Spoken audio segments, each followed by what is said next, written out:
when you send the comments during that 30-day comment period, every comment that was sent to us was documented. So we keep a file of all the comments during that 30-day period. We even extended it by an extra week. Then we review each and every comment as a whole. Every comment is reviewed and it's considered. Then as part of the FEIS, the responses, all the responses, if you had a comment that you submitted, you will find that your specific comment is in the FEIS. Which chapter is that? 27. In chapter 27. So that document was sent to Community Board 9 the very next day. And if you have a comment that you made, you will find that the comment within that document, and there's a specific response to that comment as well. I happen to know that every comment, when I printed out my email, it was over 35 pages, and none of my requests or concerns were addressed. None of them, not one was addressed. I have the email, we can discuss it. Not one of my concerns were addressed, okay? So I would like to know, going is, back, sir, with all respect, can this vote be rescinded and redone to involve and include the public comment? Because I'm looking at the timeline, and to tell you the truth, I think even being here makes no sense because you guys are gonna do what you wanna do anyway. It's kind of obvious. It's like, it's the vote, everyone's gonna vote, and I'm asking you, can we do this vote over to include the public comment? Looking at the timeline, you're gonna go through with it anyway without any regard to the community that is there. Which brings me to my next, because my questions are not being answered. On the original request for approval, New York State Attorney General Letitia James was listed as one of the agencies that must be notified and approve this project. But on the FEIS, her agency was not listed. I have this document here on the bottom in the original that states clearly that New York State Attorney General, the sale of the site is subject to approval of the ESD, and you can go on to read it, but she was not involved, and we would like to know, how can she be listed on the original but taken off? And why was this change allowed, and why are we losing our due process with this project concerning that? Can I just go, because you went back on the response to comments.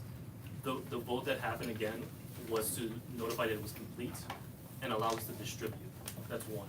Two, the directors also had the chapter 27 of all the responses to comments and were summarized for the directors. So the comments that were made, the concerns that were expressed, they received it during that board action. We followed also all applicable laws in terms of like noticing for the meeting, access to it, we follow all the laws. So I just wanted to make that clear. In terms of the Attorney General, we can get back to you on that. My understanding is that the Attorney General is involved in the disposition of the site and conveyance of the site. So I'll follow up on why it wasn't on the FEIS, but it's a different process. But it has to do with the conveyance of the property. Cheryl, I think we have to move on. All right, I just have one more statement. Take it up. I just wanna know, why the New York State ESD is treating this once predominantly black community with disparate impact. We are watching gentrification cause us to be displaced from our homes that we have lived in for 20 to 60 years with no help from elected officials that are supposed to represent us. I looked at your website, and that website is New York State, is esd.ny.gov/Creedmoor. Your site states clearly, this is also a New York State site that was owned by Mentally Hospital Land Use Facility. And they have 58 acres.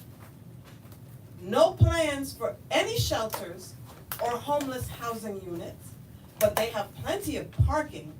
And our land is only 7 acres with no parking, 3 shelters, including the MICA shelter, which you guys are slipping in there and not really calling it a MICA shelter, which stands for mentally ill and chemically addicted, but 100% more of the proposed housing that is compared to Creedmoor. How do you think that this is fair to this community? You're putting just about, when you compare the land of 58 acres and the amount that they're getting, with plenty of parking, surface parking all over, but with us, 7 acres, and you're throwing what you're throwing our way. You're giving us a little bit of housing and acting like it's okay, but what about the community that lives there right now? You talk about cameras on land, we have problems right now, which is in my email, what we're dealing with. You cannot imagine what we're dealing with. I think you guys are just destroying our community, our safety, and it's unfair. And I think it's very, very, very just unfair to the community that's there.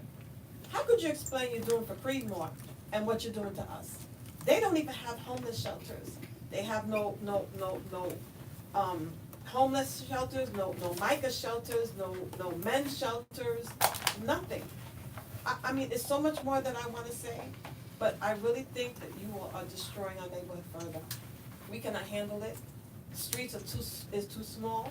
People right now park on the sidewalk and no one knows what we have to deal with. And this community that you all wanna create, where's the community that lives there?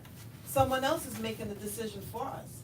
And as far as DOT doing their traffic study, I have documented, since 2006, I've been asking for a traffic light that no one thought. I have 3 responses, it's warranted. We did studies and it's not warranted. So my house had to be run into 3 times. And people had to be hit, struck, cars destroyed, and they thought that we didn't need a traffic light until I found one person that listened. I'm asking out there that one elected official can stand up and have some backbone and speak for the family and families that are there. And if one of you guys who don't live there and who will not have to deal with what I'm gonna have to deal with can talk to us and see what we need. Because it's unfair what you're doing to us. And I live across the street. And trust me, you know why people are here? Because they all feel like no one listens. Can someone change their mind and show us that you can listen to what we have to deal with? Brooklyn has already done our fair share of building in this community and all of Brooklyn. Why does Creedmoor get, and if y'all look at the website, Creedmoor has a beautiful plan. 94 color-coded pages of how they say, we're gonna continue working with the community. The community wants parking. I have one of them right here. Oh, they can have the parking, they can have whatever. It's not fair. Disparate impact is in place, and I don't think it's fair at all. And I have copies over here, but everyone can look at the website. I don't think it's fair, and I think you need to go back to the drawing board, listen to this community, and do what we need also. Parking. Participants did not want the Creedmoor development to affect the ability of parking spaces in surrounding blocks. The amount of things that you all are giving them. Why us? What's the difference? Creedmoor's master plan is community-driven effort that prioritizes engagement with local stakeholders throughout its development. Its comprehensive process involves 7 public workshops, meetings, extensive stakeholder conversations that have produced 9 guideline principles for Creedmoor. This goes on. What you all are doing for Creedmoor, y'all are crapping on us.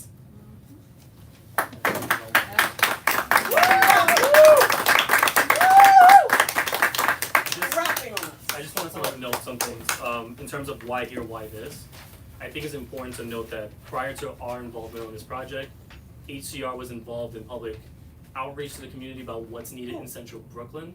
I live across the street. Outside of that conversation, I'm gonna summarize there. I don't wanna speak on behalf of HCR, but I think it's important to note this. They engaged the community. There was a community advisory committee by the local assembly member. There was engagement with the community on what was needed in this community. Outside of that conversation was a discussion with Vital Brooklyn about health disparities, lack of access to open space, lack of access to fresh food, and that's why in this programming here, you see supermarket, over 2 acres of open space. There was also concern about housing needs. This is one of the only very few that we can do because of the finances here, to have 100% affordable, and deep affordable at that. We're talking 40% to 8% AMI, which is typically unheard of. And we were able to do that here because of the support of state resources. So we identified, again, this was part of like a whole initiative, identify the impacts in this community, things that are needed, that reflected as part of an RFP, which ultimately led to this development project. So I just wanted to like note that. Anna may have like some more information about. Just before, real quick, I just wanna make a comment on that. I saw the plans that they were doing, it's nowhere near this monstrosity, sir. Right, exactly. Nowhere near. Exactly. Nowhere near. So please don't tell me that. And you held meetings on Saturday. We have Jewish people in our community. I am Seventh-day Adventist. I go to church on Saturday. I cannot attend a meeting on Saturday.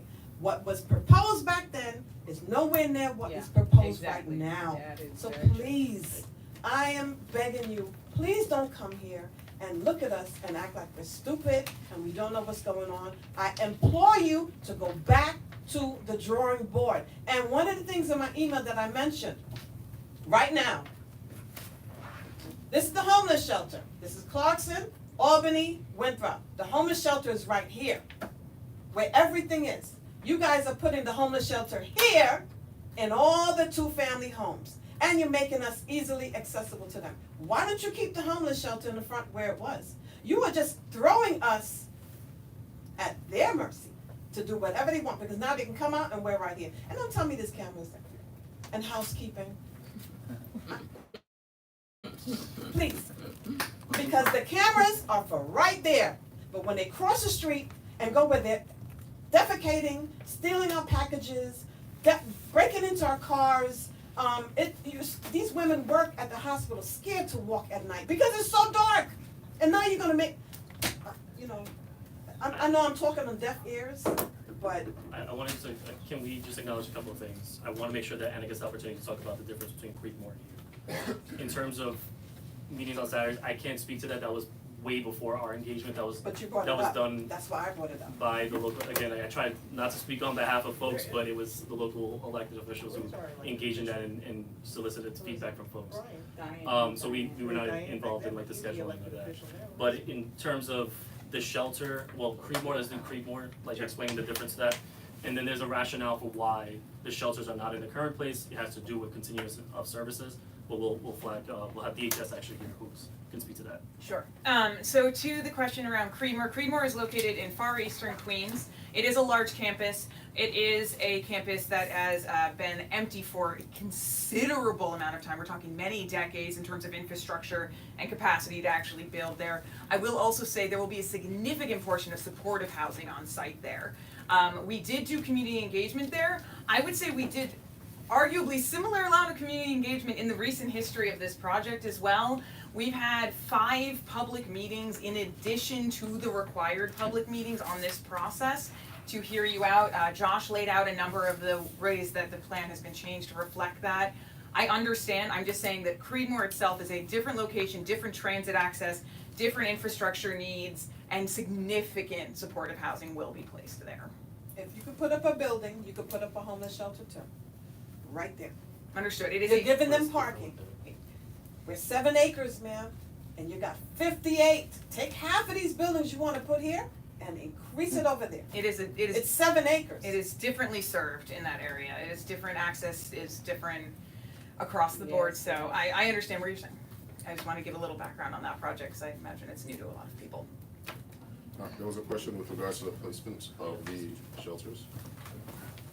Yeah, so as mentioned, we are planning to build the shelters in phase 1 so that we are not disrupting the current shelters that are there that are operated by DHS and Salvation Army. So the hope is that once we have built our purpose-built shelters, there'll be an easy transition from the existing shelters to the new shelters before we demolish the existing shelters. So that's why they cannot be on the Albany side. It's just Are you gonna continue on and take down the rest of the buildings too? the plan is to tear down this building 6, 7, and 8. No, I'm saying with the program that's there now, right? With the project that you have there now.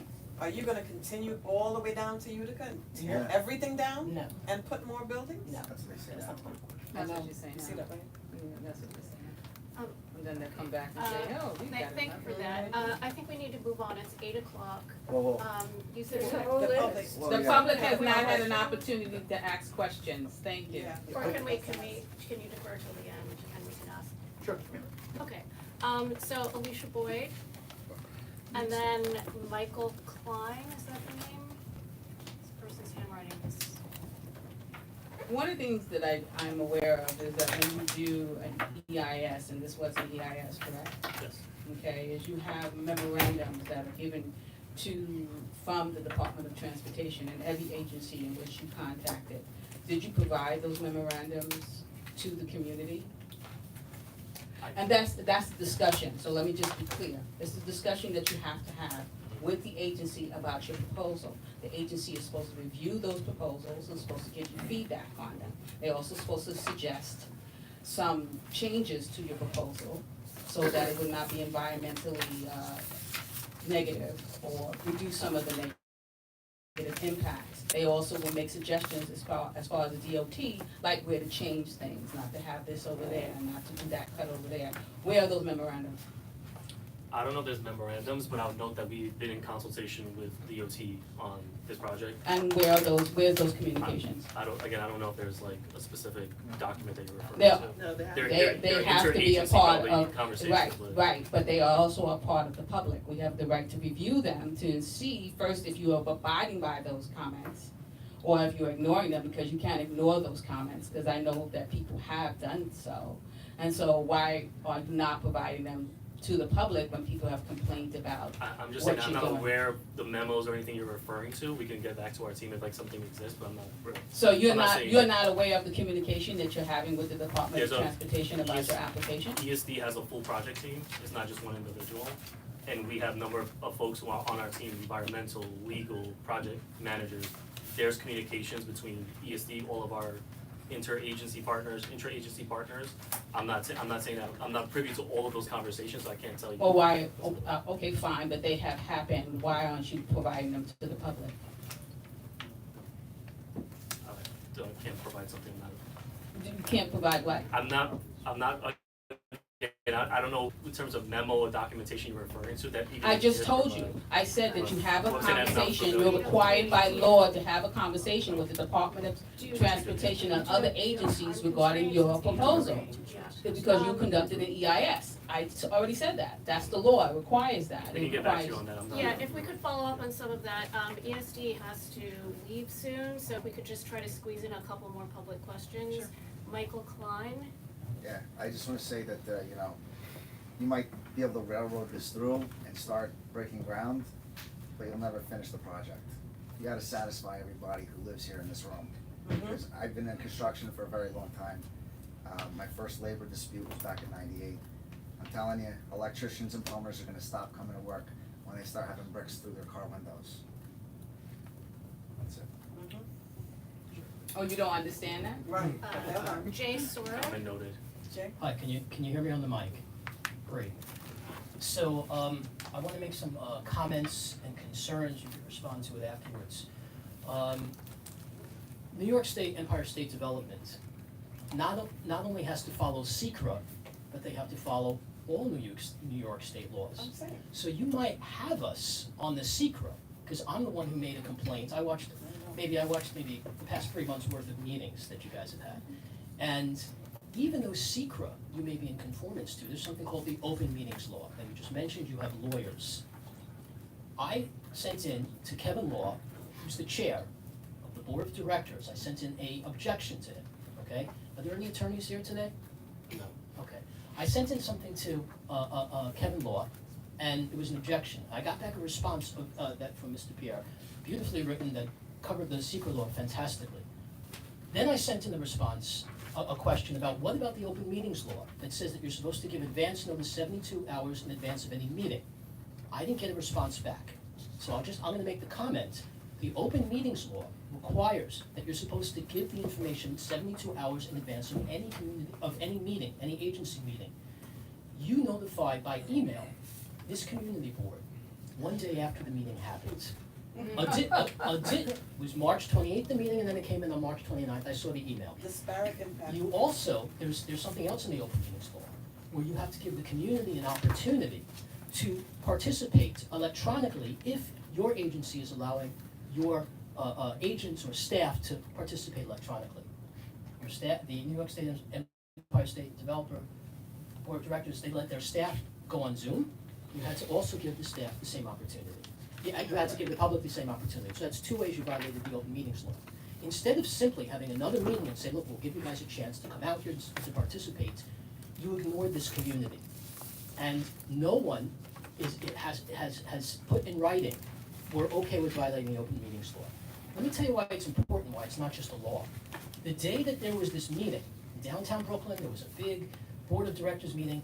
There was maybe 45, a ton of people from Harlem.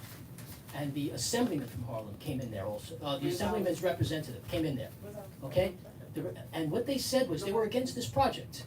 At the very beginning of the meeting, Kevin Law, the chair of the board of directors, said, everybody will have an opportunity for public comment. You could either participate give a written comment, or you can come here. Everyone gets an opportunity. When this vote happened, okay, and it came time for the Kingsborough Psych, all of the board of directors, when they're sitting down there and they're deciding to vote, they had the knowledge that there were no comments, not one peep, no opposition. So you have the board of directors who are relying upon a false narrative, false premise, that there's no opposition to the final environmental impact statement. That's why it's wrong, that's why the law is behind that, okay? Anybody here is gonna make, so you guys, New York State Empire State Development has ignored that issue, which I sent by UPS, okay? And the fact that you guys have ignored it is evidence that there's a problem. Now, what's gonna happen? What's gonna happen? Is somebody gonna go out and do an Article 78 proceeding, you know, and spend some money into all this stuff? Is somebody gonna do a New York State a complaint to Attorney General James, which is free, which I would recommend? Probably. But the concept of it is you came up with this FEIS, the Final Environmental Impact Statement, and you did this in a way in which it misrepresented, there's a fraud in making it seem like there was no opposition. And everybody here is gonna think that's by design because I emailed you guys and told you you didn't do it. That's number one. Number two is, there's another false thing that's involved. The senior units, the senior apartments, people are concerned how many supportive housing is there. There's a number, I don't know offhand, maybe it's like 310 or something that you guys came out to, something in the low 300s. The senior is 337. What you didn't say is that 30% of the 337 is the formerly homeless. So that's approximately 101, that's the formerly homeless apartments that you have to add in, that brings you into the 400s. That's a misrepresentation on telling people what's coming into their community, so they should know. So, okay, Suki, I'll add it, that's number one. There's also the 46 parking spaces, okay? 15 of those is going to the supermarket, and the other 30 is basically gonna be for the 227 employees. Additionally, what you guys changed, it was originally around 37,000 square feet, or 33,000 square feet. The commercial square feet is now in the 60,000, it's almost twice as much. The community has to appreciate the increase in the commercial that's there. Additionally, with the City of Yes that came about, that's another reason to have a supplemental EIS statement. And I'll tell you, there's been so many things, you know, there's another issue also, 50% of the square footage is basically for supportive housing, okay? It's for social services. That's a segregation issue, okay? Where you're segregating a certain group in a certain area. This whole thing was supposed to be about economic development. But what you're doing is I'm curious, how many minority census tract areas are you putting 50% of the square footage that goes to social services? You're telling them that's a blighted neighborhood, but you're actually going to create something that's an even more of a blighted neighborhood. Exactly. So that's my point on that. So I request that there be another meeting for the FEIS, okay? Yes. That Letitia James is an involved party. I just gave you something that says that it has to be approved by Letitia James. Not simply review the title, it has to be approved, okay? She's been hiding. Everyone has been protecting the Queen. She's in Westchester at a community event at a town hall. Why isn't Letitia James giving a town hall event on this? Here. Jay, we have to Okay, move on. so I'll conclude and I'll just say I would request that there be a rescheduled meeting and that somebody at EIS, I want somebody's name and a title to say it's okay that we violated the open meetings law and that the people on video, the directors who voted, thought that there was no opposition. No one is taking responsibility. Everybody's keeping quiet on that. You guys will be very happy that there's a lot of complaints, a lot of passion, but you violated the open meetings law. Your directors voted thinking that this was there. And the other thing, the last thing I'm gonna say, just the final sentence. That's it. It's not an approval. It is an approval. The meeting specifically said, we're approving the Thank final you. environmental impact statement. We're approving it. Once it's approved, everyone's dead in the water. The GP, everything is based upon the approval. I have in writing, on, the memo says on your website, New York State Empire State Development, with the environmental person, we're asking FEIS to be approved. She used those words. Okay. Morocco, Moscow.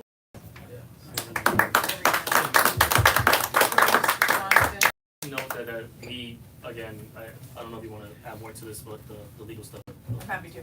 We are confident that we did not violate the open meetings law, and we are happy, our lawyers are gonna be getting back to you on exactly why, to your concerns, but wanted to address that first and foremost. Of course, every time you violate the law, you're confident. Do you have a timeline for when the lawyers are gonna get back to you? Soon. Soon? That's not much of a timeline. Yeah, this is what you always say. Well, soon next year? Sooner. Yeah, it's been a lot. First of all, I would like to comment, agree with this lady, Cheryl. Whatever she said, she's 100% correct. First of all, the meetings, we didn't know about this meetings, usually was taking, it was on Saturday, and the Jewish community didn't know anything about this whole thing. So that's also a violation, that they have a whole segment of a community that wasn't even aware about this whole buildings and all that. And also that we have a big Jewish community in this area, which also about affordable housing and all that. Are you gearing also to the Jewish community? Because there's also a big community, Jewish community, that also needs housing the same way. So but they also need more bedrooms than a small one-bedroom or studio apartments. They need at least 2 to 3 bedrooms. You understand? So also kosher kitchens now. So it's a whole different kitchen system than the rest of the communities. Because we need it's a bigger part. The kitchen is a very big part of our Jewish life. So we need to have a big accommodation for the Jewish families. So I don't know if you took that part, that equation into the development of this. That's another issue is the parking. The parking is going to be catastrophe. Because as is right now, it's getting harder and harder to find parking. But we have all these people coming, going to be moving into this new neighborhood. We're not going to have to find parking. And by the way, with this open, huh? They don't have. They're gonna have cars. Believe me or not, people are gonna get cars. Yeah, they're gonna get cars. Another thing is, you said that the trucks won't go down Winthrop. Believe me or not, trucks will be going down Winthrop. They go now. I'll tell you, they go now going Winthrop. Banging the street. And I'm always afraid to park on Winthrop because my windows will get smashed, the mirrors will get smashed up, and all that. We have to park on the thing on the sidewalk. So I really have the same situation as what's her name? Cheryl. That it has to be. We have to re-vote on this whole thing because the whole Jewish community didn't know about this whole thing until much later. And when it's done, it's done. So we should reissue this whole thing and start from scratch again and do you disqualify the whole Jewish community because if all these meetings were on Sabbath, then we can't get this. I appreciate you being here and giving us that comment. By the way, I was almost strangled to death in my neighborhood. So I'm very scared of this new medical facility. I mean, this homeless shelter. Micah shelter's coming in. In 2018, I was almost strangled to death, and thank God that the guy's now in prison. But he's soon gonna go out of prison. But I'm scared that there's so many crimes starting to happen over here, and these homeless people going all around. So I think that we should redo this whole vote and I again appreciate the comment and the sentiment. I just want to reiterate that ESD is part of our GVP secret. We did not hold meetings on Saturdays. We were very respectful, understanding, everyone's, specific needs. They were publicly available. We didn't do them on the Saturday. We had a scoping hearing. We had a DEIS hearing. We had multiple town halls that we were invited up. The community board invited us. There was a standalone Vital Brooklyn town hall. Again, Cunningham put together I think two town halls. They didn't, they weren't held on Saturday, so I just wanted to note that it was 2 years of communicating with folks, both local stakeholders, and had public meetings, and I just wanted to note that we did not hold those on Saturdays for just clarity purposes for the record. In terms of just the feedback about additional bigger unit size, that was part of the modifications that were made. So we did hear that from folks, and we did increase 9 additional units, to be more.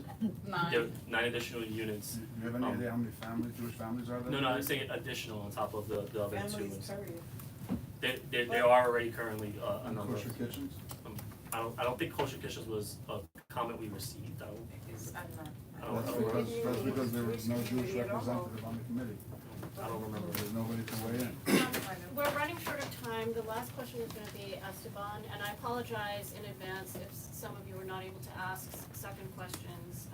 Hopefully you can connect up with the staff later. So my question is just about the Community Advisory Board, which we seem to be putting a lot of weight on and sort of leaving all of the community concerns to them. But generally what happens with these is that the developer gets to choose the advisory board. So they're not gonna choose Cheryl, and they're not gonna choose Thank you. the people that are, this is what happened with the Beth Community Armory, Thank people that really have nothing to do with, and actually aren't even living in the area. So is there anything that you can do to guarantee that, that the people that actually live there that are most affected are going to be part of this advisory board, or, outsource that to make it some way that's fair, that won't just be like the developer picking the people in the community that they already know are gonna be Or supported. the electeds.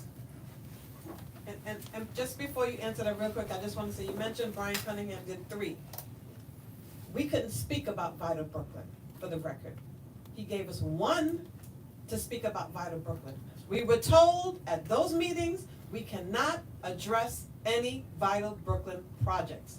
So those town halls that you talk about with the 3 is false. Well, there was 2 about Kingsborough specifically, because there was questions about Kingsborough in particular. Mhm. Vital Brooklyn, of course, there's a lot of projects that we're also, ESD is not also a part of, there's a number of them. And there was concerns about other projects unrelated to ESD's project, so that's why there was a standalone, what we understand, that we were invited to. The Vital Brooklyn Town Hall was to discuss all of the projects that the state was working on. And included in that conversation for the Vital Brooklyn was a discussion also about Kingsborough, this particular project. And the other 2 were just strictly about Kingsborough. Just want to note that. Are you aware that within 5-block radius, you all are putting up like 13 buildings, just from my community alone, within 5 blocks? 13 buildings. There are communities that complain about 1 shelter going up in their neighborhood. And you are giving us 13 buildings. 13 Within a 5-block. within a 5-block radius. I think there's a law against 13. You guys need to rethink and revamp and come back to the community and do this over. Because 9 buildings, I'm sure none of y'all here have to live within 13 new buildings that are going up. And yes, we need housing, but there are housing going up. And do you know there's also people moving out of New York because of this? There's not a shortage of housing. There's a shortage of the rent and the cost. But trust me, we don't need these 13 buildings in a 5-block radius. How is that fair to the homeowners that have been there? I'm in my house 52 years. And tenants that rent. How is that fair to us? 7 acres. You want to squeeze 9 buildings. Make it make sense, because it's not. It's not. I think we have to finish up now. Wait. So- He was gonna answer the question. Yeah, so, Let I him have a answer final the question. Answer the final question. So Breaking Ground will not choose the members of the Community Advisory Board. We will ask the local electeds, the community board, to refer people who are interested in being on the Community Advisory Board. We'll also ask our 71st Precinct for representatives. Thank you. Do you have anything final to add? I just wanna make sure we have all of your contact information in case people have Yes. further. So if you look at the docket that you were given earlier, if you have additional questions or comments, you can email us at kpcesi@esd.ny.gov. Okay, and just to be clear, the May 22nd, vote of the directors at ESD, is that a public event? Can people, It's open to the public. I'm talking to the public. and it'll be, they can join by Zoom or they can be there in person? They can join by Zoom, submit written comment, It's which, not, it's to view. I'm sorry, they can view by Zoom Okay, and submit written comment and join in person. but there's not a public comment as part of that session? Well, There's a public comment in person or in written form. So you And can attend and speak. Can the public communicate with the, is there like a contact for the ESD directors that the public can communicate with them prior to the there, vote? so on the notice, it hasn't been posted, we're anticipating that's gonna be May 22nd. Okay, So it hasn't been posted yet because we're anticipating that we're okay. calling folks together. But that would be posted on ESD's main website, if you just go Okay. to like, is it media notices, and then you'll see the director's information, the meeting information. And On that's- that notice, there'll Okay. be an RSVP email essentially, because we're in a building, we have to go through security. Okay. So there's a registration, like an email address, so there's information on how you can register to attend. But maybe possibly And it what could email address you can be, submit it could be written comment to. postponed, given the feedback that you've heard. I mean, I think people are looking for significant changes, not minor changes. So is it possible it could be postponed for further discussion? We are not planning to postpone it at this time. We are receiving public comment, we do welcome public comment for the board. And that will be forwarded to the directors? Yeah, so if you submit a comment, they will get a copy of it. Prior to the 22nd. Yes. Okay. And at the 22nd, you can go and speak. Mm-hmm. They do it. But you're not, but you plan on not changing anything? So is it pointless? Is there, I think, again, I wanna stress that we had Is this just a a check, number of checkbox? different, Have the meeting checkbox? oh, we had a We're number. gonna do what we want anyway? Yeah. Where's the Yes. elected I think official there's a- representing this community? Where Where's the is representative from Brian Cunningham's and Mike office? Rizzo. Where's He's too busy Zellner's running for mayor. office? They should have representatives here if they're not here. They knew this meeting was taking place today. They know that there have been concerns that this community expressed for quite some time. You know, the developers, they're doing their job. The elected official is here to make sure that our concerns are being heard and addressed. Where are they? It's not, I mean, they're doing their job. They're representing the project that they were tasked to build and craft. If it's not meeting our needs, it's our elected official that's supposed to be representing us and our concerns and making sure that they are addressed. Where are they? Where's the representative from Zelma Myri's office, Brian Cunningham's office? Where are they? Where are the elected officials? And when they show up, we clap for them. They're the ones that need to be put on task and make sure that our needs are addressed. The developers are doing their job. I'm not faulting them. Yeah. So we really do have to finish up now. Housing needs to go to their meeting. We need to start the rest of our meeting. But I want to thank you all so much for coming and for answering everybody's questions. And I want to thank all the members of the public for coming and asking questions and expressing your concerns. And we hope that you'll follow up with USDA. Thank you. Thank you. Thank you. I gotta get that housing. I think the meeting's over. I see the next Thursday. You got this? You watch it Friday? Thank you. How you doing? Good to see you. Was the presentation.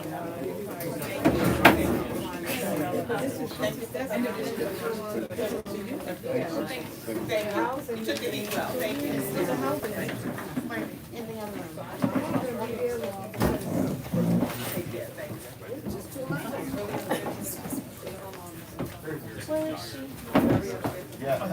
See everybody walking from the side. Are we having the house meeting here or? No, we're going in there. That in Bear Farm. Then I could have come here for the house meeting. When your grandpa states that, I don't know if it's gonna be. Yeah, I And I remember. helped run campaigns against that. Oh, really? Oh, right. When it was that project, remember? Yeah, but it's a weird. Yes. Spent all day doing Yes, extra yes. in a TV as a Zoran. It was quite a day. Oh, today? Yeah. It was fun. So went through that.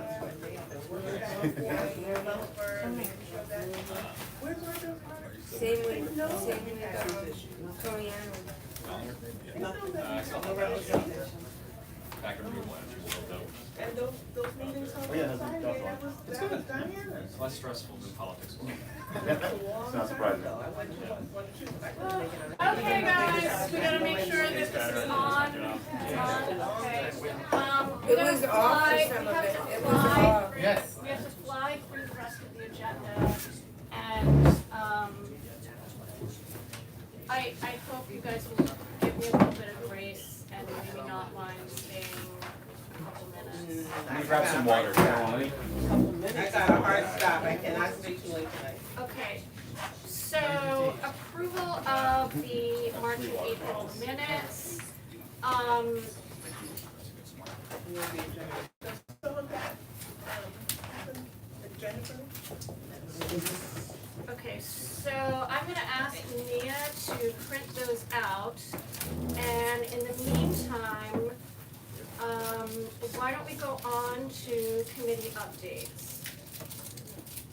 Somebody wanna start by talking about 7399 Empire Boulevard? There was a city council hearing,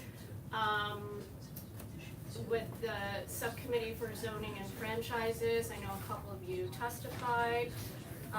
So if anybody wants to talk about that, what the developer's latest proposals are, what you heard from the council member. And I'm listening, but I'm gonna sneak off and ask Mia to print the minutes. I wasn't at the meeting. Yeah, I was out of town. Lisa? You're the only one that was there. Well,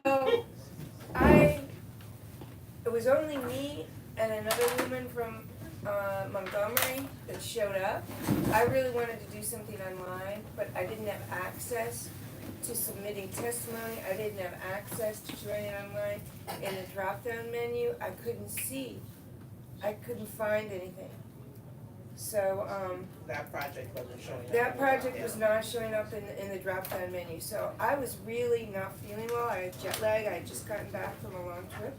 And I went down there, and I didn't think I'd make it on time, but there was another project before. So I testified, and this other lady testified, and,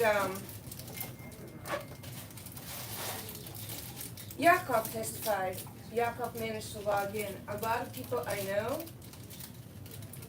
could not log in. They could not log in to give testimony. One is Nicola, but I know other people, nobody could log in. The woman who was there with me could not log in. That's why she went, that's why I went, because you couldn't log in. We both brought this up at the meeting, and, Crystal denied that was possible, but one of the people that I met when I went on a walk with Rita Joseph to observe Empire and the development. One of the guys, his name I think is Paris. He stopped me outside and asked me what had happened. I showed him my drop-down menu, how I couldn't access. He says that's weird, you know. He's gonna speak to legal about it, and people, you know, people followed up with Crystal's office and with Paris. He gave me his card. Just, you know, I wasn't able to give it to everybody that I should have, I think, because I was just jet lagged. And I can give it if people want it, but if you want it, I'll get it for you. But we're asking for another meeting, like a makeup meeting, and the council person did schedule a meeting with my neighborhood. Fred was there, Nicola was there. There was like 25 people there, and you know, those were people from the office, but Nicola can't talk about that meeting because Well, I'm not gonna talk about that meeting, but she basically said that it was, the community board gave us the wrong link So she blamed it on CV9 and She she wanted blamed to it log on, on. yeah. Because But in that's my not written true. testimony, I testified to the fact that I tried to log on for the meeting, we even tried to log on to that same site to provide my written testimony, and there was no drop down for, no value for the Empire Boulevard project. So that's, you knowing this community, the fact that only 2 people showed up to this hearing means that obviously there was a problem. That alone shows you that something must have happened. Anyway, Yakov really complained. she said in the meeting that we had with her that she is trying to negotiate on a 50% AMI for the affordable units target. The developer is in the meeting, in the hearing, they said that they were looking at option 1 now with Mimi, with a mix. They have an HPD application for a mixed income, but of course there's no guarantee. When Crystal Hudson probed on what's the possibility of getting it, what do you think? He's like, maybe 50%.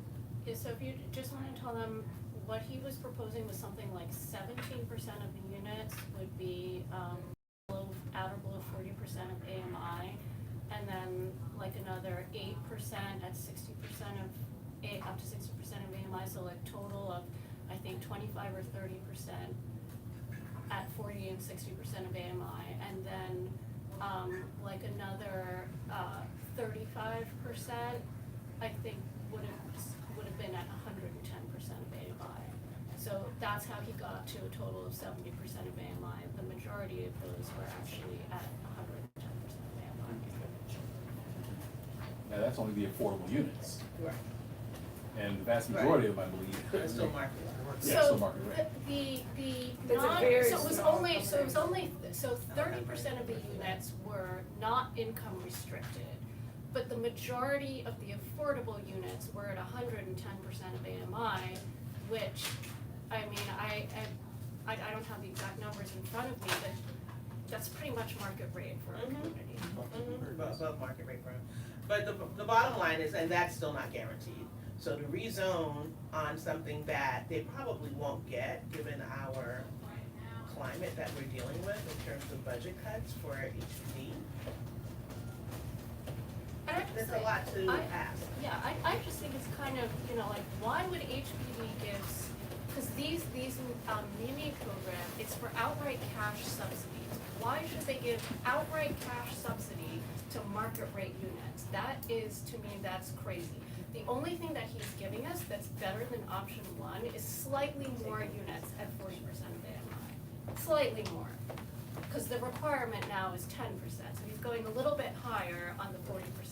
But the overall number at or below 60% is the same. It's really not increasing the number of, deeply affordable units.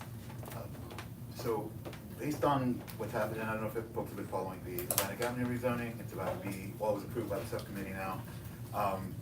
They didn't get anywhere near the deep affordability that they were promised at CB8, and the council member came to CB8 and convinced them that it was okay to map option 1 instead of option 3, like they promised, because the demographic had changed, and basically trying to make it seem like it was okay that the like making all sorts of like intricate jumping intricate hoops with the AMI. And so my sort of read from that is I don't think that the council member is actively going to be pushing for whatever it is we asked for.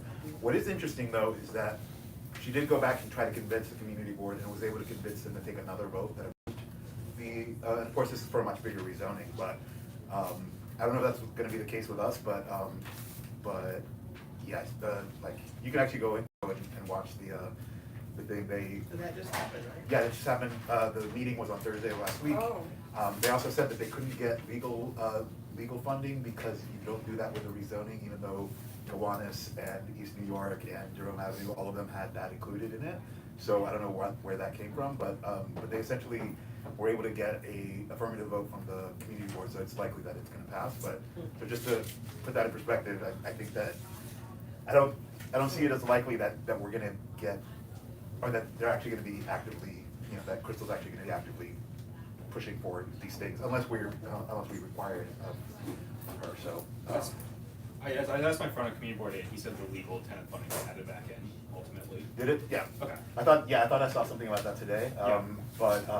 But important to note that they told, there's 2 members of the CHCU that are part of the community board there, and they did extensive research. They checked with all the legal services providers. They came up with a number, and we talked about this here, about things that we could ask for, and they told them that there was just no way that could happen, and they were so adamant about it, and like everyone believed them because they said that they had spoken with the city and the legal or whatever, and I guess they ended up adding it back in. So legal is actually can be included in these spot rezonings and in neighborhood rezoning. So that's something that we should continue to push for. But yeah, I'm a little concerned that that they were able to convince folks that option 1 was just as good as option 3 when and maybe it is in that very different demographic section of Crown Heights, because it's way north. It's gone significant change demographically than what we have down here, so it might be harder for them to make those arguments here. But yeah, we're gonna figure out how to push for that, because none of that, even if that's not guaranteed, it doesn't sound like there was much interest in negotiating further. So. And also, she has negotiated better than that. She's gotten better than MIH option 3 before. So it is possible to do. We just have to have the will to do it. So. So, do we know when the next round of hearings is going to be before the full zoning, the full land use committee? I have no idea. For AMOP or for? For 7399. I think it's either 60 or 90 days, right? It's 6, I think they have 60 days, right? So. I don't think there's gonna be any hearings, but there should be. Do you know when the vote is gonna be scheduled? Okay, so I'll ask Mia to look into that and post it when we find out. So the New York City Industrial Plan, I don't know if anybody other than me logged on to see it. That's something that it's not per se a zoning text amendment at this point in time. There was a law passed by the city council that they wanted the city agencies to review the industrial landscape in the city and find out, what businesses and what neighborhoods needed. They're considering whether certain areas should be reserved for industrial and manufacturing use, et cetera, et cetera. The only thing of note to me was this idea that we may be designating certain areas primarily for industrial use, and we're gonna try to use some sort of mechanisms. They weren't clear, they were very vague, for protecting those zones. And, they talked about there are different types of industrial zones, obviously. We have the M1, the light manufacturing, and the C82, which we have small bits of in this community, but it's still important, to pay attention to those, because those are the ones that we talk about a lot. And then you have the heavy manufacturing, the M3 and M4, the places where you have the concrete making factories and the, the gigantic power plants. And you have port facilities and so on.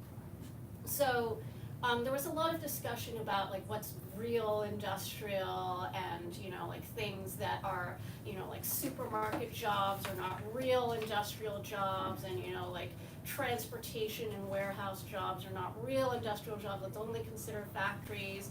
But the reality is that, and based on the report, the reality is that type of manufacturing is declining, and most of the jobs actually are in logistics, in warehousing and transportation. And then there's this whole new economy jobs, you know, like clean manufacturing and, you know, like maker stuff, like this is kind of what, you know, Atlantic AIM Up was Right, that we're trying, supposed yeah, to be that- about, right? So, and just, you know, to speak to our discussions, you know, later on, you know, I think I did note in our Google group discussion, one of the things they said was, one of the recommendations that the city agencies came up with was, let's use public land, to help promote, manufacturing and industrial, because, you know, land for manufacturing is apparently very expensive too. Apparently it's very expensive to build these facilities. Everybody has the same issues with construction being really expensive, and small businesses have a hard time surviving just like, you know, ordinary individuals. So just, you know, for you guys to know that that is out there as well. That is also like part of the city's kind of strategic and comprehensive land use policy to the extent that that exists. I don't know if anybody has any questions or anything they want to add about that. We don't have a lot of public land here. Where's industrial? So that's the whole point. We have kind of quasi-industrial land, right? We have Take an it away. we have an M1 district that is on Clarkson and Parkside between Nostrand and I want to say New York.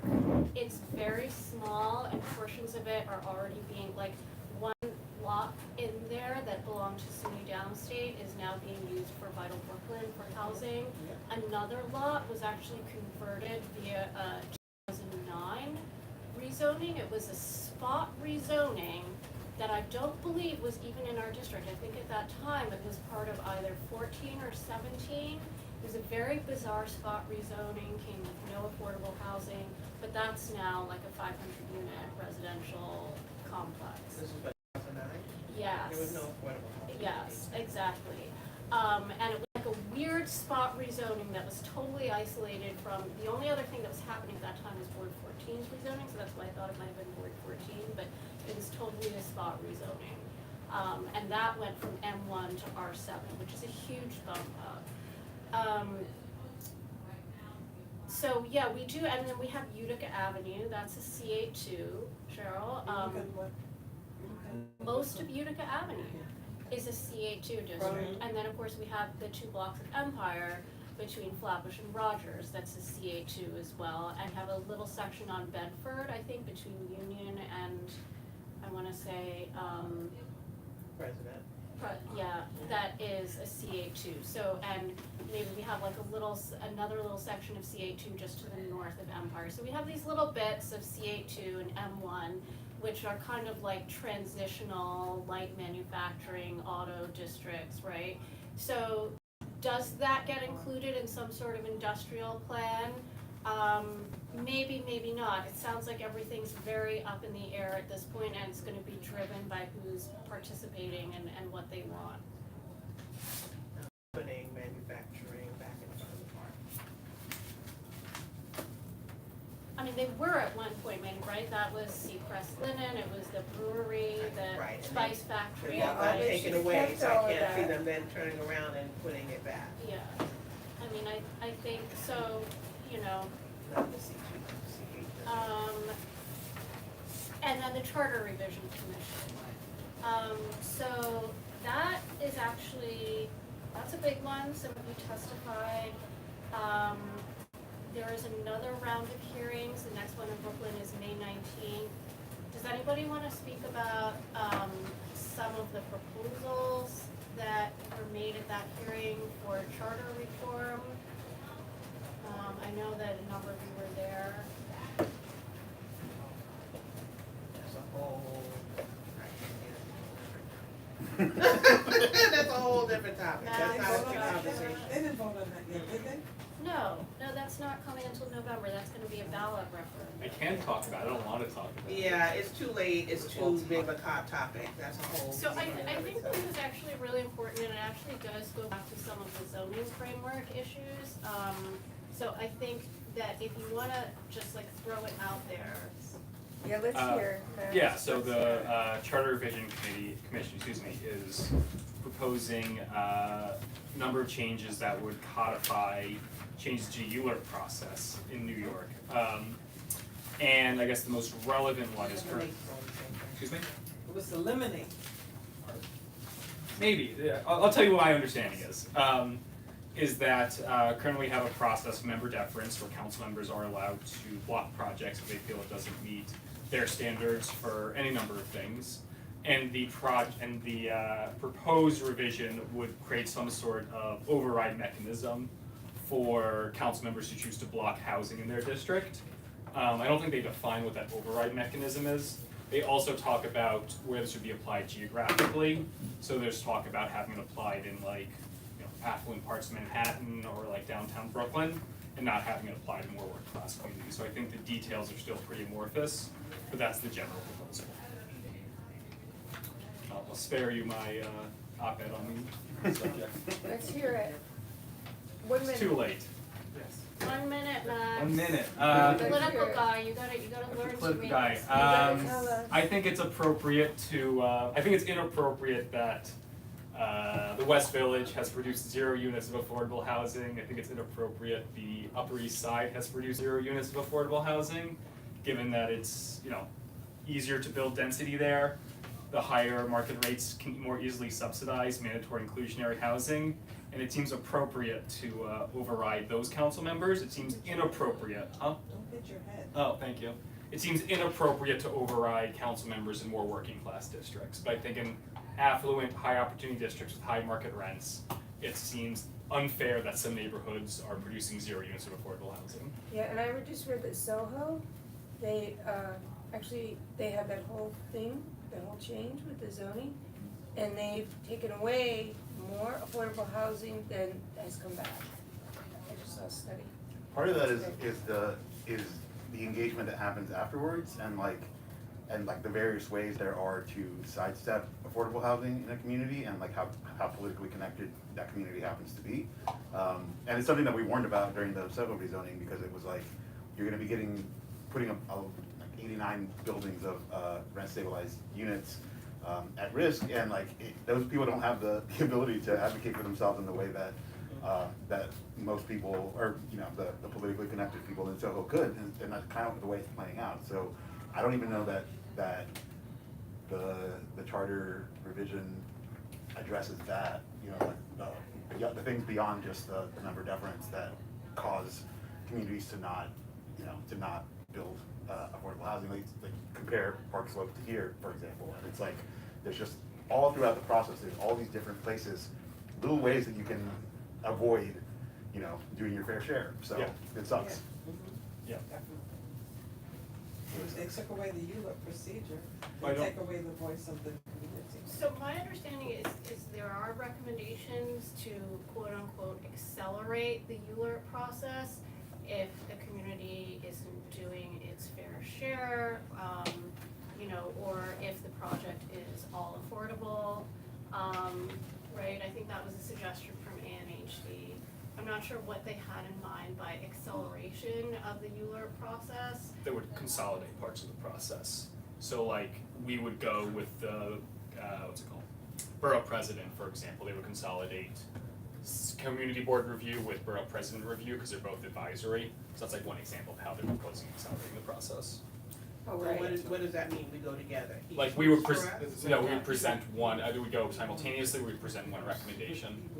It means Yeah. borough You would- president. I can't speak more beyond that, you'd have to look at the More, actual. right? This borough president would speak. Would have more They would power. have to eliminate. But the borough president would have more say-so. Yes. You'd have to read the, I don't know the specifics, I'm trying to remember this from memory. Yeah. So like, what do people think about that? Giving- No. Well, there was a whole local that filled it, and they said, we are against it. And they stood up and said what they would do, just like this gentleman here.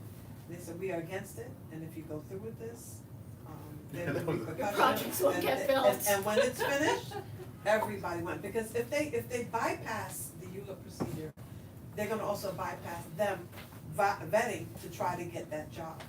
It would eliminate their chances of getting that job to work. For the union. So, yes, so the unions got up and they said, nope, we are Yeah, against that's it. actually a big deal. No, and they all got up and You don't have left to with 32 BJ behind you, like, Yeah. you can really, like, you have a They all hard got up and time left.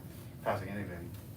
I mean, I see potentially some good things coming out of it, right? Like the comprehensive planning, the comprehensive land use framework. I think that's good for us, right? Because we need them to take into consideration the transit effects, the parking effects, the sewers, the whatever else, right? Well, you gotta see if the give is more than the take though. We need them to take into consideration our other needs, like for economic development, for commercial space. Not everything, you know, we have needs other than housing, right?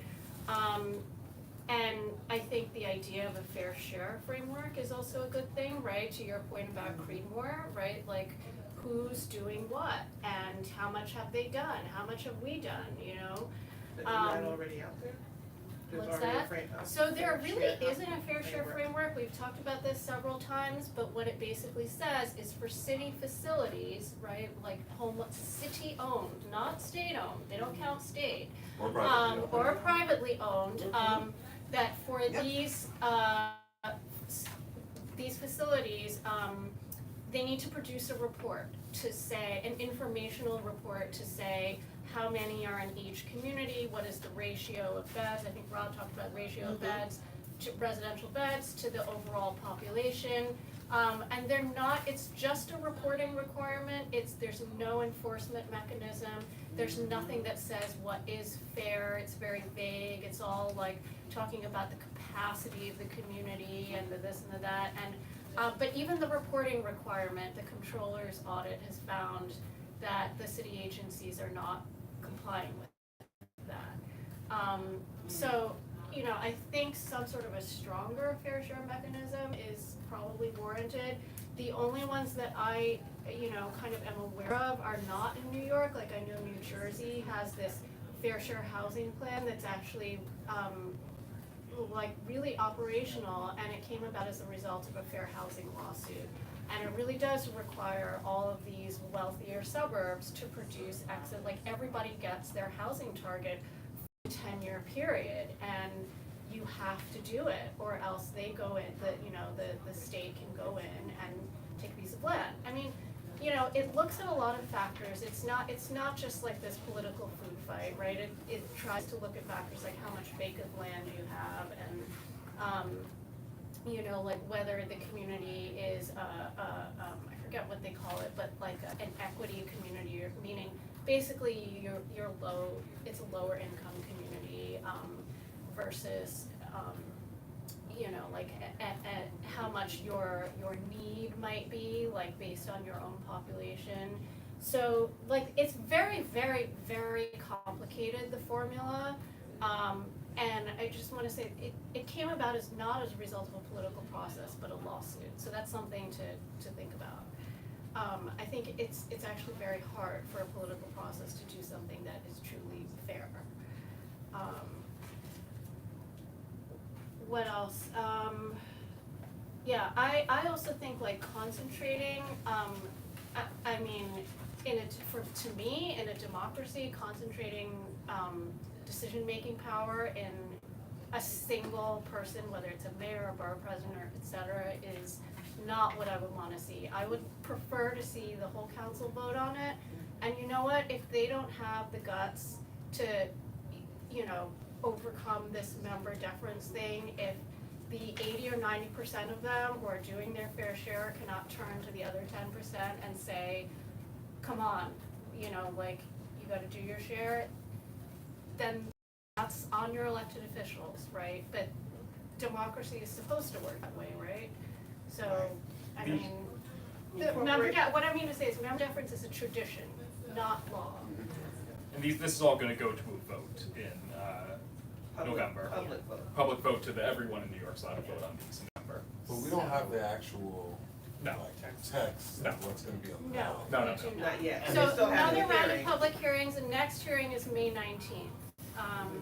Okay, so approval of the minutes, I mean, my last comment on that is that corporations, the world has spent years, until recently, trying to change the trajectory. So corporations were not trying to be just top down and push directives. They wanted things to bubble up. Have the employees, empower them, give them more say, give the customers more say, stakeholders more say, and then have that bubble up into what their visions and their strategies would be. And you find a balance between the two. Now we see in government, everything, is trying to be consolidated. We don't need that at the state level and the city level. To me, it is about being a democracy and continuing to empower the community and the voices within the community. If we push everything, and the borough president was clear that his lens is different. His lens is looking at, more of a global, worldwide, citywide need. And that's fine, but then you have to have the local lens, and that local lens still needs to be empowered and know that they can be heard and recognized. And the more that we shift and put everything back to the higher levels of our elected officials, and we're already dealing with the haves and the have-not, the powerful and the connected. And I see that if we continue down this track of now giving the voice to the borough president, giving the voice, not taking it away from even our city council person, that's gonna put us more and more at risk as a community that is not as connected and powerful as some of the other communities that will find back-end ways of greasing the palms of elected officials or finding other ways of getting their strategies and their, And we know that's happening, we know that's happening. Okay, so approval of the minutes. One thing is, I noticed continuous issue with Sullivan Street rather than Sullivan Place. Sullivan Street, in Brooklyn, we are Sullivan Place. Where, can you please point out? Teresa asked why developments on Sullivan Street. Okay, I don't know if this we'll fix reflected that. the, the edits that we had. Edits We'll in fix March. that. Also, this is just a review of the That minutes. happens over and over again, so please, let's be Sullivan Place, it matters, there's a Sullivan Street. It's just the first page. But it's happened on other notes, Yeah. meaning. That'll be fixed, Teresa. Anything else? Well, there were a lot of, I emailed comments. Yes, these include your edits, Nicola. Okay. And, we said we were gonna do a letter, we voted to have a letter sent. That letter was sent and, Can we see a copy of it? yes, and I've there been was looking. a reply, Jay, there was a reply to Jay, and, it was, that was what he referenced when he was talking to Josh Pierre. I'll post it to the Google group for all of you. Well, I'm not a part of that group, but I'm a resident, I would like to see it as well.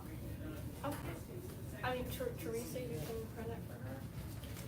Well, Why not other people who are not here? yeah, Can you post it to the CB9? we voted to have a letter sent.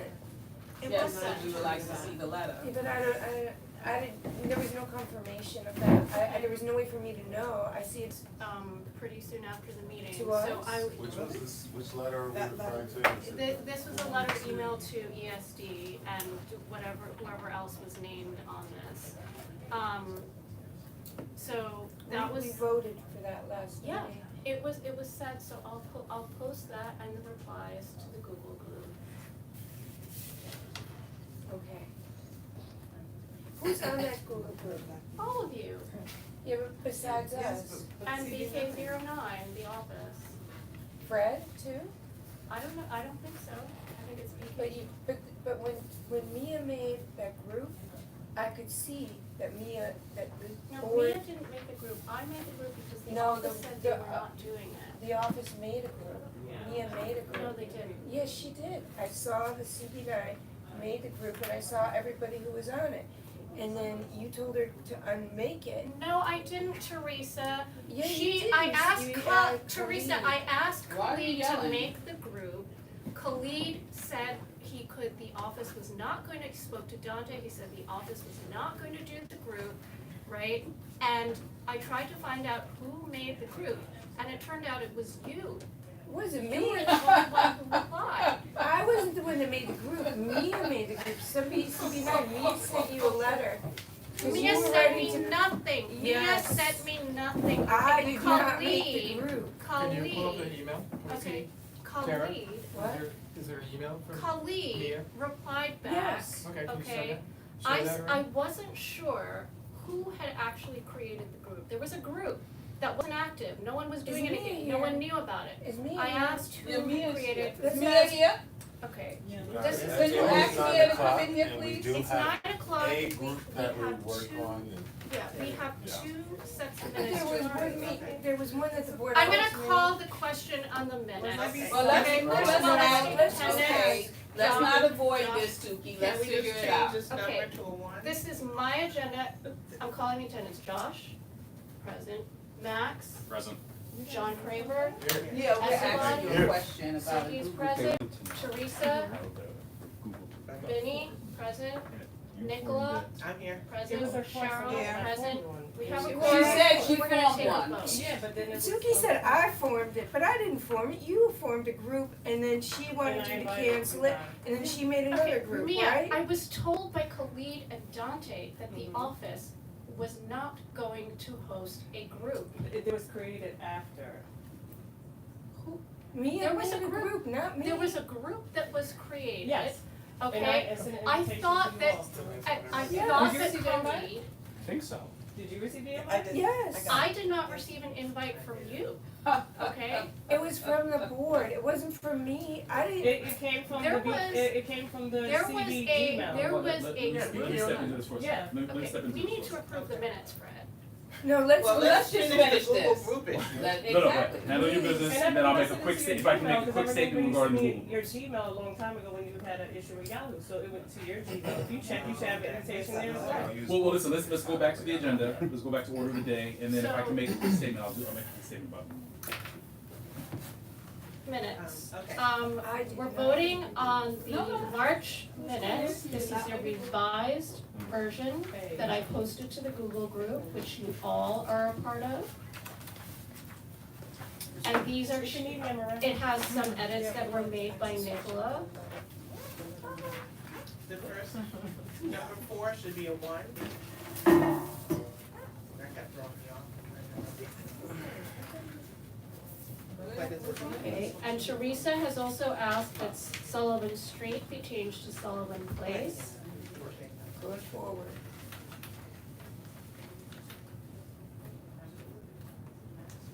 Sullivan Street's in Red Hook. Can I get their mail sometimes? People used to go to Stone, please, Yes.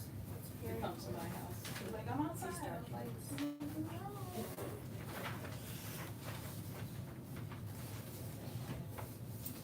Can we, are we voting?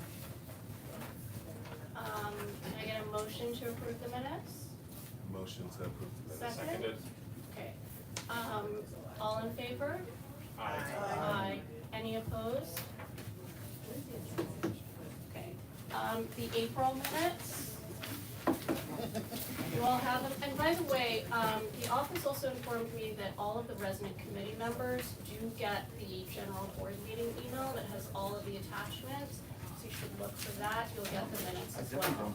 No, we don't get those. Speak No, to they- Khalid, speak to Khalid, or Mia after the Gotten them meeting. and he's a board member. Never gotten them. Okay, you need to, if you're not getting the general board meeting emails, you need to speak to Mia after the meeting. Okay, speak to Mia, okay. So April minutes, you It all looks like have there's them here. a, maybe this is just my printout, but Yeah. it looks like there's a page missing. Yeah. Yeah, I was.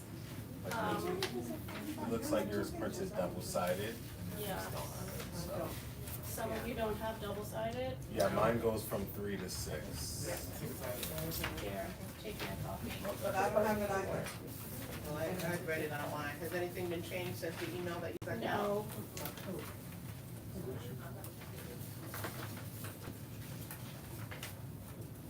I'm missing 4. Yeah, that's right. Do you have 4? It's the. One yeah, copy, we it's didn't first- pick double, these didn't print double-sided. First print. it just goes to 6. I don't know what this is. Okay, apparently there's only one copy. That's that number one. Okay, I'll just pass this around. That was a March, yeah, so we Okay, changed that's that. March. Anyone Now wants this the is complete, this right here. Folks wanna review it. Can I see that? And this is for April. Right.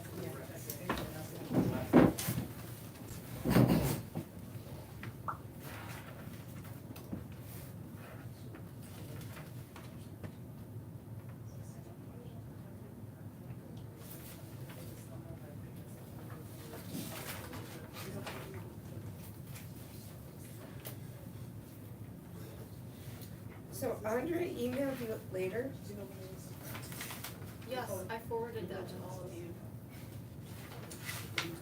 So you forwarded something. I didn't see it, but I see So it mentioned on your site. this is one of the reasons we started the Google group, because it's very easy to lose all of these emails. If you go to the Google group, you should be able to find it, right? Yeah, I have a separate address It's for not everything. I don't know if it's posted to the Google group yet. It should, I mean, it's like if you send something to the group, it should post. It should post to the group. Yeah. And the other way that the group works, just so you guys know, is there aren't folders, but you can put labels. So it's really important to, like, not just reply to any old conversation, but start a conversation, and then it can get labeled with the topic. Are you aware that Google groups are in violation of the open meetings law? We're not voting on anything. You I don't, made it's that not very about clear. voting, it's about meeting and discussion. I spoke to the open meetings law person, the lawyer there, and she stated that is a violation of the open meetings law for you to have Google groups in which you discuss things about this community board committee. I'm just asking, are you aware of that? Yeah. Yeah, we haven't been using it for any kind of discussion.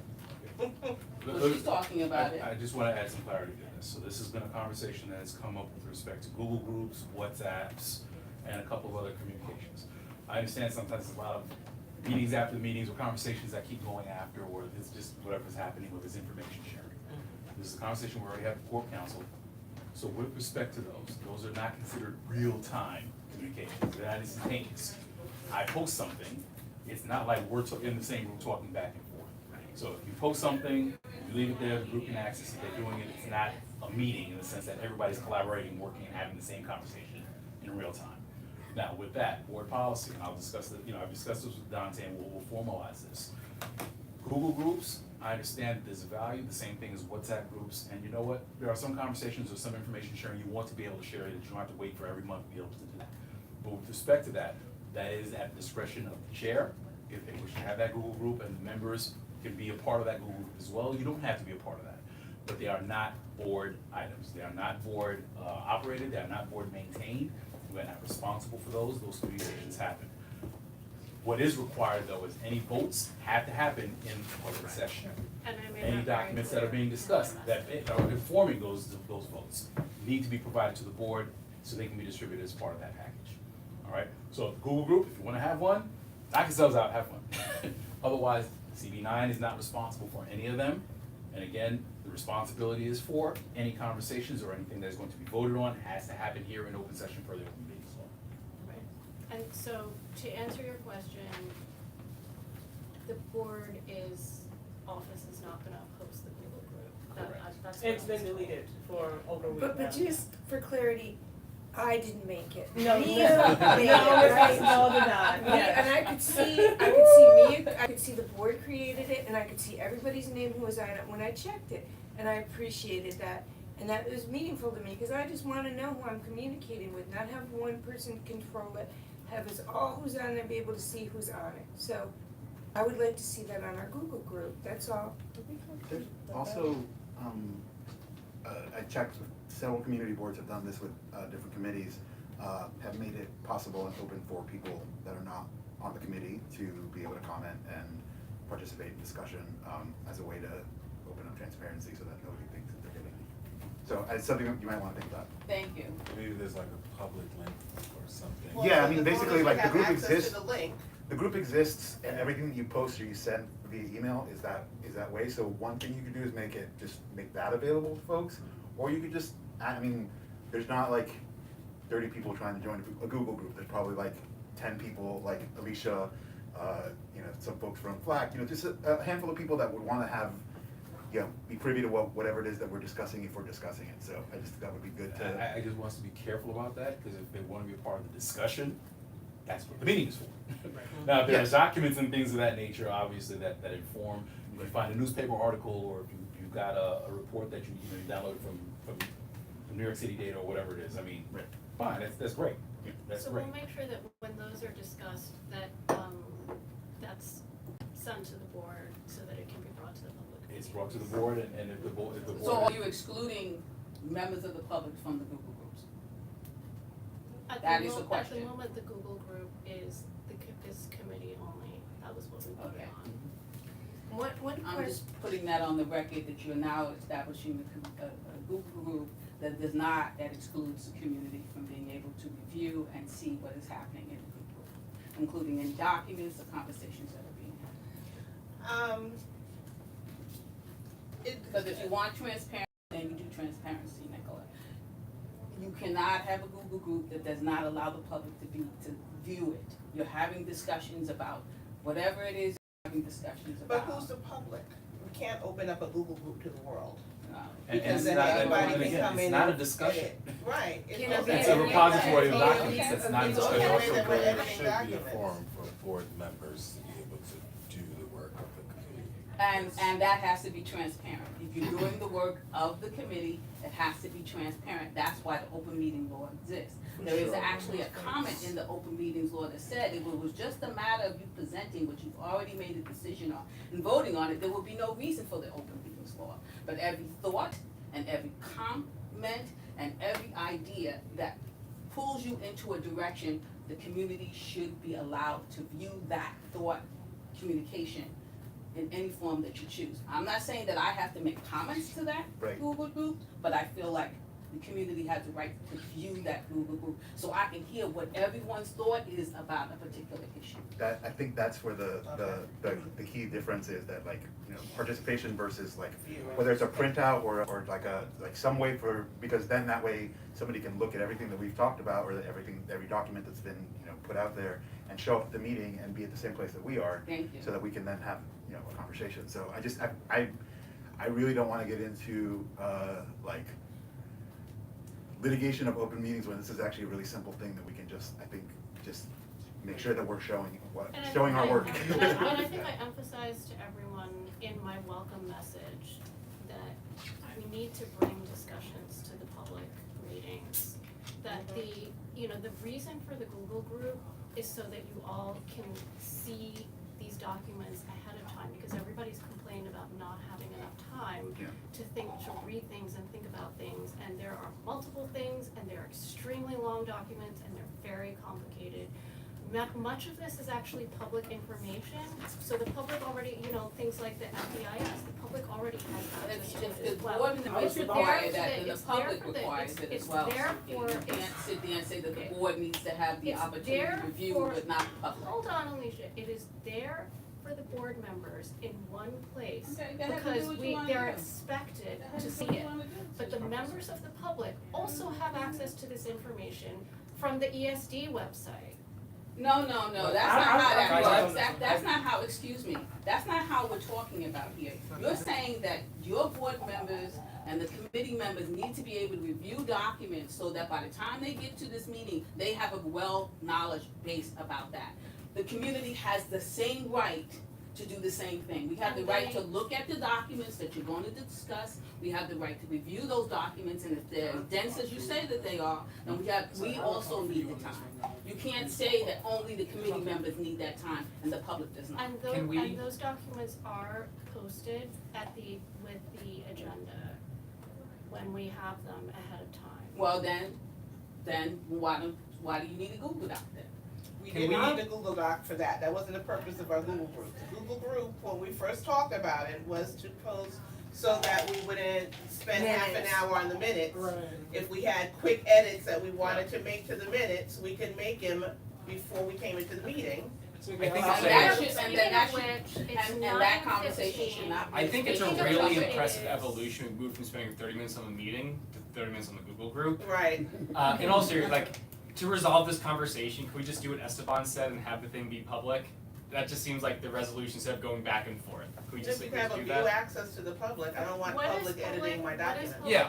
What is public is the CB9 website. Or And I think that we wanna make sure that the board office is handling that and they're responsible for making public the documents we're required to. What about the discussion of a potential Okay, resolution? it's 9:15, Can we do it's 9:15, 20 I'm minutes on gonna this. call the question on the April No. minutes. Can I get a motion? Discussion. Motion to approve the full. Second. Second, okay. All in favor? Approve. Any opposed? Thank you. Okay, so if we're willing to stay, is anyone willing to stay, what did you wanna bring up? Cause it's 9:15, Teresa. What did I wanna bring up? I would like to make a motion Yes. about after this meeting with ESD. Yes. I just had to type it to myself. I would like to make a motion that CB9 draft a complaint letter to, Attorney General James requesting guidance on whether or not ESD violated the New York State Open Meetings Law by emailing CB9 about the final EIS approval vote a day after the meeting actually took place. But I think she said today that they did not violate it and they're going to produce that. Yeah. So I wouldn't typed this count up on that, I think before. we should still ask for it, I think we should still do what Which you're is, saying. okay, so I could read it again, I liked the motion.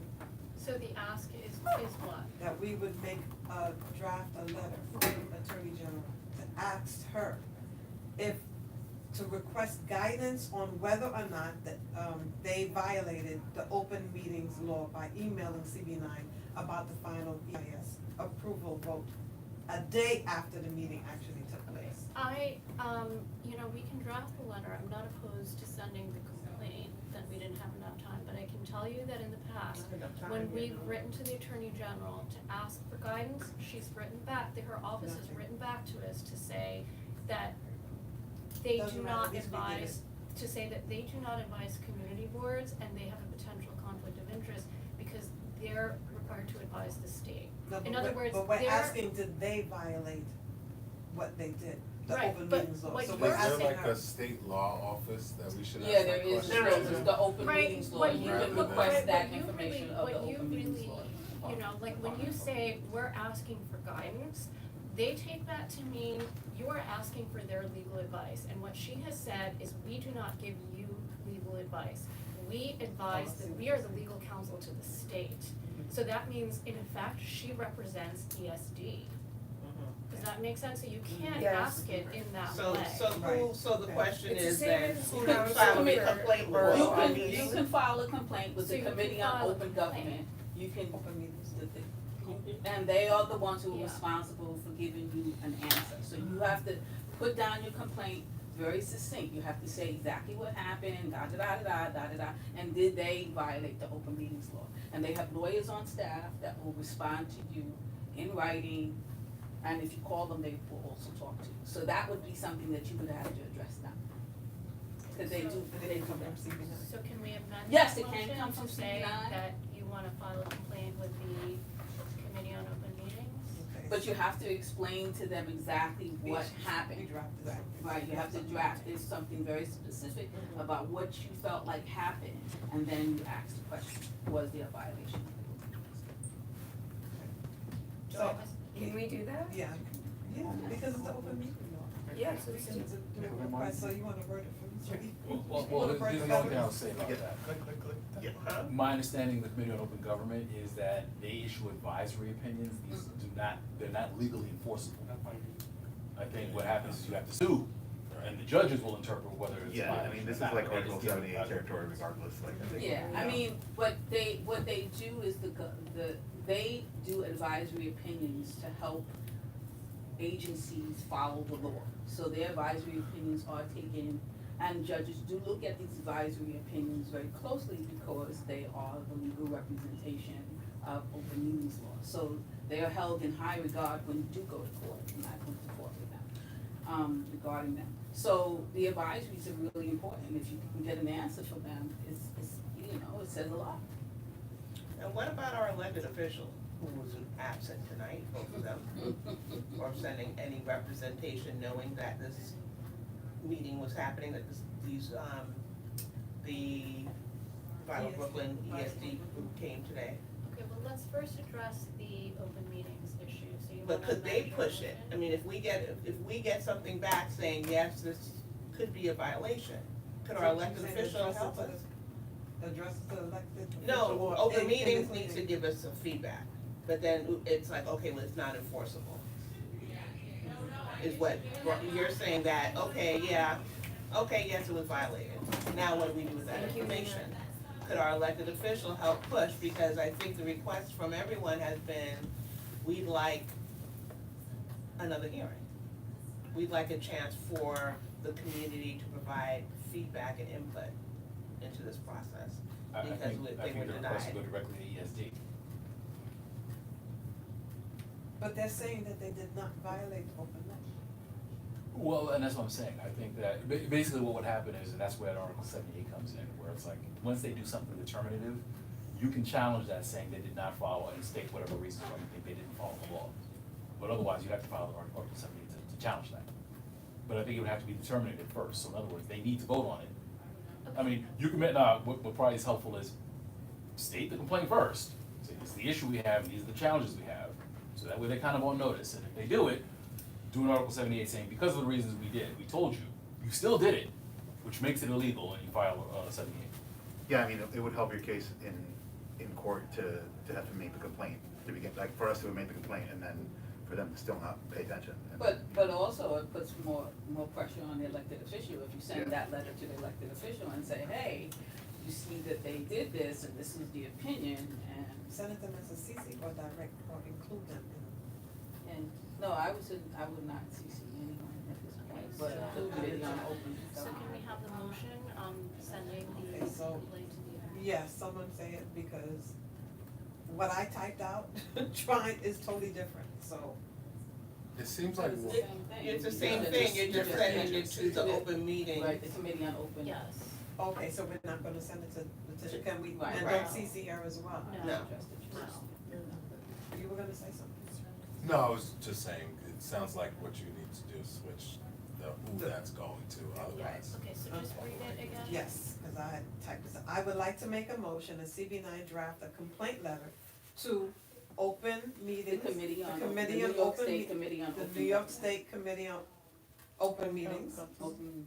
requesting, Open. It's okay, go ahead. requesting guidance on whether or not ESD violated the open meetings law by emailing CB9 about the final EIS approval vote a day after the meeting actually took place. Do we have a And you have second to, for this motion? so, Second. so you still have to give them a little bit more information. Yeah, we're gonna draft a email. Okay, and Yeah. just really be clear about Mhm. what happened, where it happened, when it happened, so that they can give you a response. And so can we call the question? A second. Yeah, she seconded, Nicola seconded already. Is everyone in favor? Aye. Anyone opposed? Okay, Thank you. so the motion passes, and Cheryl, you will follow up with Dante Yeah. on that, okay? Can we find out if the other letter went out? Or can we have copies of It that? did, I letter? will post it to the group. Okay. I And think we got how the will I get it? response. How will I get it? I would like to make a motion that, that we make the Google group read only for, and I just looked and there is a way to do it, so people can get added as read only, so that you don't. What? So you can't add. Yeah, no, but like you have access to everything that gets put on the, Oh, okay. at least for now, like we can try it. Just as a point of order. This is not a CB9 committee, this is not a committee thing. Yeah. Whatever y'all wanna do on the outside, y'all can do on the outside. Yeah. So it doesn't make sense to vote on something that has no force in CB9. Right, no, I understand that. I'm gonna take that under advisement and, we'll think about it. I sent a link to the Google group. I see Explains that. how easy it is to. Yeah, it's very easy. To do read Click, only. click, click, done. I manage a Google group all the time for my block association. Yeah, it's all open now, yeah. This is, you can make it read only for certain people, or anyone not on the. When you add them to the edit list. group, you determine what access they have, if it's view access, edit access. I mean, ultimately, the Like, issue want it to be easy. is, do we We want it to be easy have to to get. give access to We don't wanna anybody have who to asks, including the manage that developer? process for 2,000 people.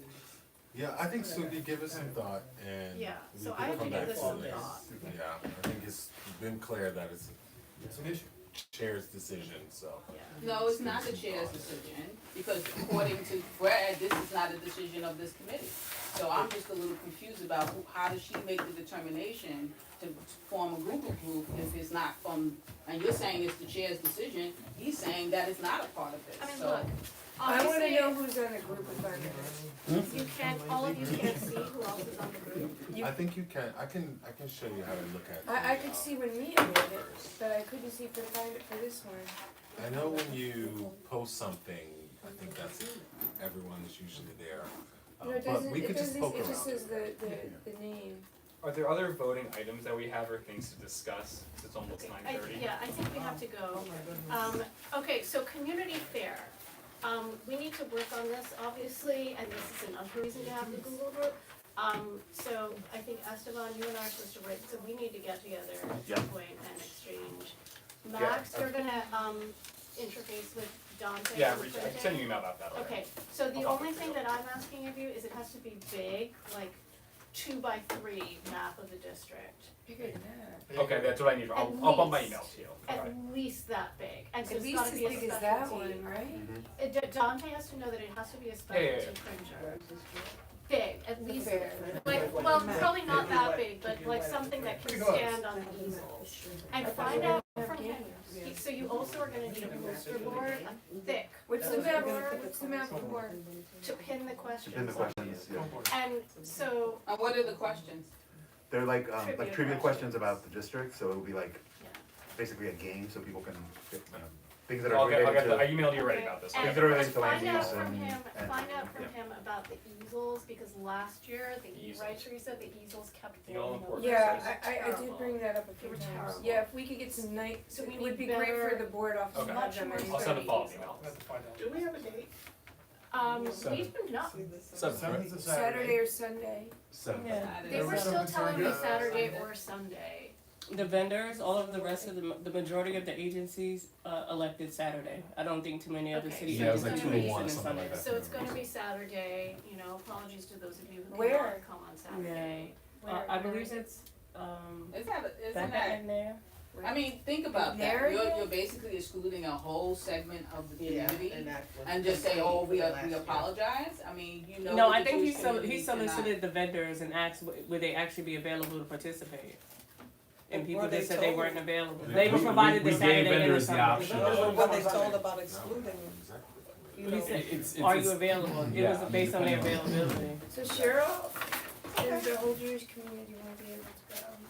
I'll be in a I room mean, anyway. that sounds a little, And I don't we've know. done it 3 years McNair Park on Saturday. I thought we were gonna So it's change. gonna be McNair Park again? I believe so. I believe so. Okay, Since we're Dante wants to have. and then you're And, again excluding the um,